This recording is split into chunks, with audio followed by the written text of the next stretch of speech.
The Apostle Paul asked, how can people believe in Jesus if they've never heard about him? And how can they hear about him unless someone tells them?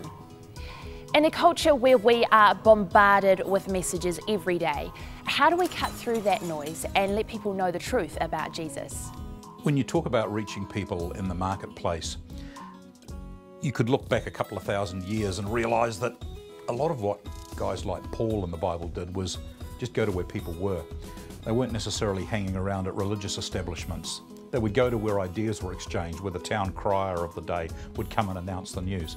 So Paul and Barnabas, or Paul and Timothy, or whoever he was, would head to an area where people were congregating, where ideas were exchanged. They knew they were probably going to get into trouble every now and then. Well, that's actually what went with the territory.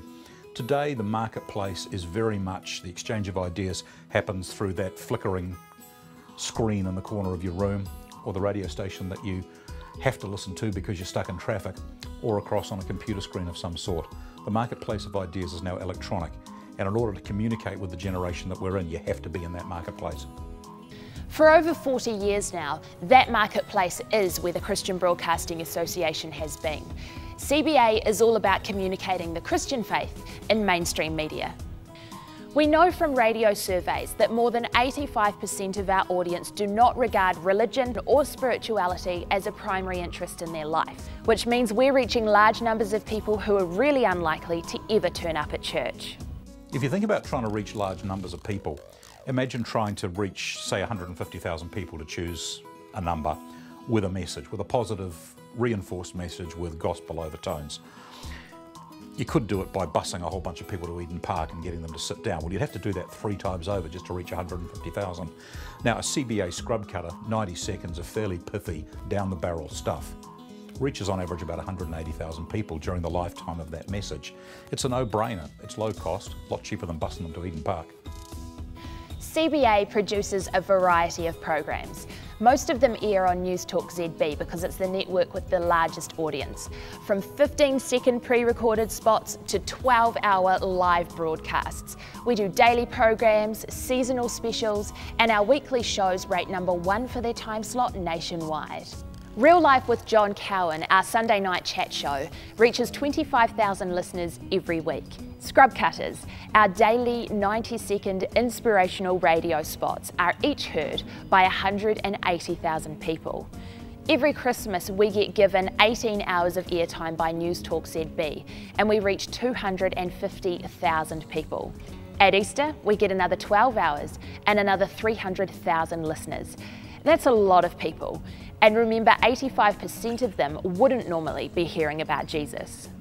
In order to communicate with them, CBA has managed to pull together some of the best Christian communicators in New Zealand. Our presenters include Ian Grant, Petra Baggist, Rob Harley, John Cowan, John Cooney, and heaps of others. If you're really excited about something, if something is very important in your life, I think it's normal and natural to want to tell other people about it. And what CBA does is provide an opportunity for people to talk about the most important thing in my life, and that's the love of God, really. So I love the fact that we get to go on radio and look after the most important celebrations in the Christian calendar, Easter and Christmas. And then there are other opportunities where we get to basically share God's love, which is this incredibly wonderful thing with potentially anybody in New Zealand. There are a few other initiatives that we've started as well.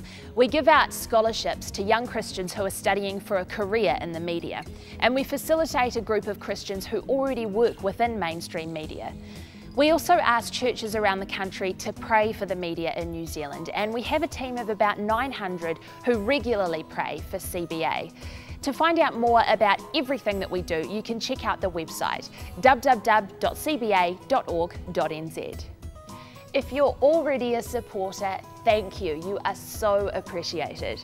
And if you're not already a supporter, well, we would love to have you on board.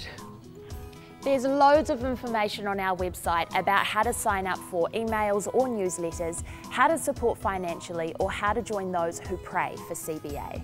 CBA has been producing quality programs for a long time now, but we're always looking for new opportunities, always growing, always innovating. So this, well, it's just the beginning.